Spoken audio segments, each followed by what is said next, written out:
ना अभी हम जमालपुर काली पहाड़ के पास हैं। क्षितिजल पावक गगन समीरा पंच तत्व रचित अधम शरीरा। मित्रों, यह भगवान कौन? भौ से यानी भूमि, गौ से गगन, वो से वायु, औ से अग्नि और नौ से नीर। जबकि पंच तत्व मिलता है ना, क्षिति जल पावक गगन समीरा पंच तत्व रथम, तब ये सृष्टि और ये शरीर का निर्माण होता है। तो प्रकृति से ही तो हम लोग उपजे हैं ना, और फिर इसी क्रम में हम लोग फिर चले जाते हैं, विलय हो जाते हैं। सबसे पहले मिलते हैं अग्नि में, फिर मिट्टी में। बोलते हैं ना कबीरदास जी, कुंभ बोले कुम्हार से तू क्यों रौंदे मोय, एक दिन ऐसा आएगा मैं रौंदूंगा तोय। तो जो घमंड में रहते हैं कि मैं ऐसा हूँ वैसा हूँ, उसको तो मिट्टी एक दिन रौंदता है। तो फिर वो मिट्टी में मिलता है, फिर वो जल में मिलता है, अंत में वायु में, और उसके बाद आकाश तत्व में मिलता है। और इतना ही नहीं, ये 5 जो फिंगर है वो इन्हीं का प्रतीक तो है ना। एक जल का, याद है बचपन से हम लोग कहते हैं कि कानी अंग्री मैडम कहाँ जाते हैं, वो जल का प्रतीक है, एक पृथ्वी का प्रतीक है, एक वायु का प्रतीक है, एक अग्नि का और एक आकाश का प्रतीक है। तो हम लोग इसी से बने हुए हैं। लेकिन बर्बाद किसको कर रहा है?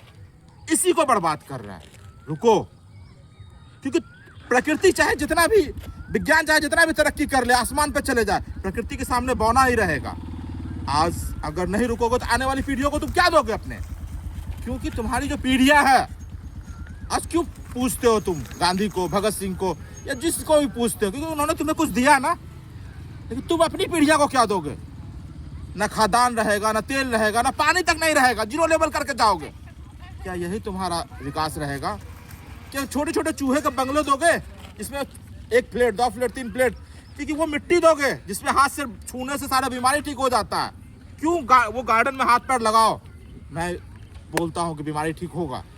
आने वाली पीढ़ियां को वो चीज दो ताकि जाने के बाद वो तुम्हें नाम ले सके, और प्रेम से, सम्मान से, ना कि कोसते हुए कि यार एक हमारे दादा परदादा थे इतना कुछ देके गए, और हमारे जो पूर्व पीढ़ी के लोग थे उन्होंने सारा संशोधन खा गया। नहीं, तुम मत दो यार पैसा, मत दो कौड़ी, मत दो बंगला, मत दो गाड़ी।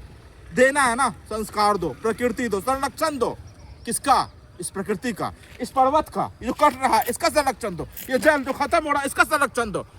उस सबों चीजों का संरक्षण जो प्रकृति के नजदीक है। यार तुम लोग तो चारों तरफ कृत्रिम से घिरे हुए, सुबह उठते हो तो कृत्रिम से घिरे हुए, रात को भी कृत्रिम से घिरे हुए, मोबाइल से उठते हो, मोबाइल पे सो जाते हो।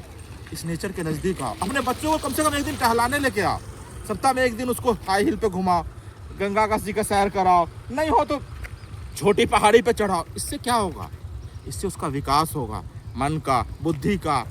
तो इसलिए हम आपसे पुनः आग्रह करते हैं कि सप्ताह में प्रत्येक दिन अपने बच्चों को इस प्रकृति के पास लेके आए, क्योंकि प्रकृति वो सब कुछ देगी आपको। नेचर सिर्फ ऐसा नहीं है, नेचर के बीच चढ़िए। जब आप नेचर के बीच चढ़ेंगे आपको सब कुछ मिलेगा। इसी के साथ हम वाणी को विराम देते हैं। धन्यवाद। आप सबों को रामनवमी और नवरात्रि की बहुत बहुत शुभकामनाएं। Bye bye.